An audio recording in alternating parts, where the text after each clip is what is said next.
Welcome to Knowledge and Info YouTube channel. So நம்ம இந்த வீடியோல என்ன பார்க்க போறோம்னா export invoice for services எப்படி Tally Primeல நம்ம கிரியேட் பண்றது with e-invoice with e-way bill அதுக்கான டீடைல் வீடியோ தான் இந்த வீடியோ போகிறதுக்கு முன்னாடி உங்களுக்கு ரெக்வெஸ்ட் பண்றேன் இந்த YouTube சேனலை சப்ஸ்கிரைப் பண்ணிக்கோங்க அதே மாதிரி பெல் ஐகானையும்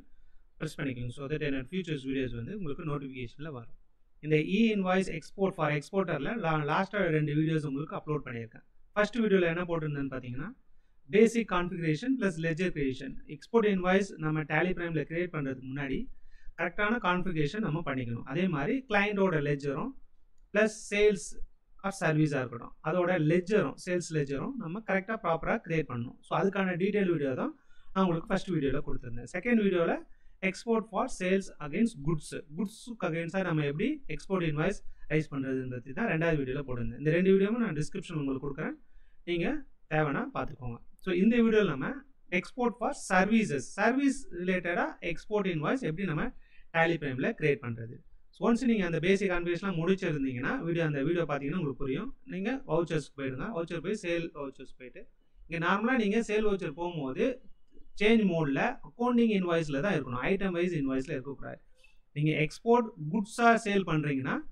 அதுக்கு தான் உங்களுக்கு ஐட்டம் வைஸ் இன்வாய்ஸ் தேவைப்படும் சப்போஸ் நீங்க சர்வீஸ் தான் ப்ரொவைட் பண்றீங்கன்னா அக்கவுண்டிங் இன்வாய்ஸ் தான் நீங்க செலக்ட் பண்ணணும் சோ அக்கவுண்டிங் இன்வாய்ஸ் செலக்ட் பண்ணிக்கோங்க ஒன்ஸ் செலக்ட் பண்ணதுக்கு அப்புறம் எந்த கிளையண்டோ அந்த பார்ட்டி நேமை நீங்க செலக்ட் பண்ணிக்கோங்க ஒன்ஸ் இந்த பார்ட்டி நேம் செலக்ட் பண்ணோனே இங்க dispatch detail order detail dispatch detail கண்டிப்பா உங்களுக்கு வராது ஏன்னா நீங்க சர்வீஸ் தான் ப்ரொவைட் பண்றீங்க சோ ஆர்டர் டீடைல் என்னவோ அந்த order detail PO number terms of payment other terms of delivery அந்த டீடைல்ஸ்லாம் நீங்க இங்க போட்டுக்கலாம் அதே மாதிரி எக்ஸ்போர்ட் டீடைல்லயே உங்களுக்கு மற்ற டீடைல்ஸ் எதுவுமே வராது ஒன்லி கண்ட்ரி எந்த கண்ட்ரிக்கு நீங்க சர்வீஸ் கொடுக்குறீங்களோ அந்த கண்ட்ரி ஷிப்பிங் பில் நம்பரோ மற்ற எதுவும் வராது ஸோ நாட் அப்ளிகபிள் செலக்ட் பண்ணிக்கலாம் அடுத்து பார்ட்டி டீடைல் ஆல்ரெடி நீங்கள் லெஜரில் கிளியர் பண்ணியிருந்தீங்கன்னா அவங்களோட டீடைல்ஸ்லாம் இங்கே வந்துடும் அதுக்கப்புறமா நீங்கள் பிளேஸ் ஆஃப் சப்ளை நீங்கள் கொடுத்துக்கலாம் எந்த இடத்துலேருந்து நீங்கள் சப்ளை பண்ணுறீங்களோ கொடுத்ததுக்கப்புறம் இங்கே எக்ஸ்போர்ட் சர்வீசஸ் நீங்கள் ஆல்ரெடி கிரியேட் பண்ண லெஜரை நாம செலக்ட் பண்ணிக்கலாம் எக்ஸ்போர்ட் சர்வீசஸ் இந்த எக்ஸ்போர்ட் சர்வீஸ் லெஜர் எப்படி கிரியேட் பண்ணுறதுன்னு ப்ரீவியஸ் வீடியோவில் நான் சொல்லியிருக்கேன் நீங்கள் வேணும்னா போய் பார்த்துக்கலாம் ஸோ ஒன்ஸ் நீங்கள் எக்ஸ்போர்ட் சர்வீஸை செலக்ட் பண்ணிவிட்டு என்ன அமௌண்ட்டோ அந்த அமௌண்ட்டை நீங்கள் போட்டுக்கலாம் ஒன்ஸ் அந்த அமௌண்ட் போட்டதுக்கப்புறம் கீழே ப்ரொவைட் இன்வாய்ஸ் டீடைல்னு வரும் ஸோ நீங்கள் எஸ்ன்னு கொடுத்தீங்கன்னா அடிஷ்னல் டீடைல் ஷிப்பிங் பில் இதெல்லாம் எதுவுமே உங்களுக்கு அப்ளிகபிள் ஆகாது only for export for services so நீங்கள் இதை நாட் அப்ளிகபிள் கொடுத்துக்கலாம் இது ரொம்ப இம்பார்ட்டன்ட் இன்வாய்ஸ் ஜென்ரேட் பண்ணுறதுக்கு பிளேஸ் ஆஃப் பார்ட்டி ஸோ எங்கே நீங்கள் பில் டு பிளேஸ் எந்த பிளேஸ்க்கு நீங்கள் சப்ளை கொடுக்குறீங்க ஸோ USA அதே மாதிரி ஷிப் டு எந்த பிளேஸ் அந்த பிளேஸும் நீங்கள் போட்டுக்கணும் ஒன்ஸ் இது போட்டதுக்கப்புறம் ரெஃபரன்ஸ் டீடைல் கொடுத்ததுக்கப்புறம் என்டர் கொடுத்தீங்கன்னா இங்கே நீங்கள் எஸ்ன்னு அக்செப்ட் பண்ணணும் அக்செப்ட் பண்ணிங்கன்னா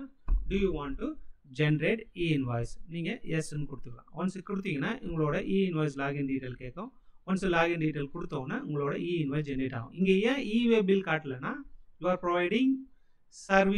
சர்வீசஸ்க்கு e-way பில் வராது ஏன்னா நீங்க சர்வீஸ் தான் ப்ரொவைட் பண்றீங்க குட்ஸ் போனாதான் உங்களுக்கு e-way பில் ஜெனரேட் பண்ணணும் சர்வீஸ்க்கு e-way பில் வராது ஸோ அதனால இன்வாய்ஸ் மட்டும் தான் சர்வீஸ்க்கு வரும் export or whether it's local also so இது மாதிரி நீங்க பண்ணீங்கன்னா உங்களோட இன்வாய்ஸ் வந்து ஜென்ரேட் ஆகிடும் Tally Primeல ஈஸியா ஸோ இந்த ஸ்டெப்ஸை நீங்க ஃபாலோ பண்ணீங்கன்னா இன்வாய்ஸ் ஜென்ரேட் பண்றது எக்ஸ்போர்ட் இன்வாய்ஸ்க்கு எந்த ஒரு எரரும் வராது நீங்க ப்ரீவியஸ் 2 வீடியோஸ் பார்த்தீங்கன்னா இன்னும் உங்களுக்கு கிளியரா இருக்கும் ஸோ கண்டிப்பாக இந்த இன்ஃபர்மேஷன் உங்களுக்கு பிடிச்சிருக்கும்னு நம்புறேன் இந்த வீடியோ பிடிச்சிருந்துச்சுன்னா லைக் பண்ணுங்க ஷேர் பண்ணுங்க அதே மாதிரி என்ன யூடியூப் சேனலும் சப்ஸ்கிரைப் பண்ணிக்கோங்க தேங்க்யூ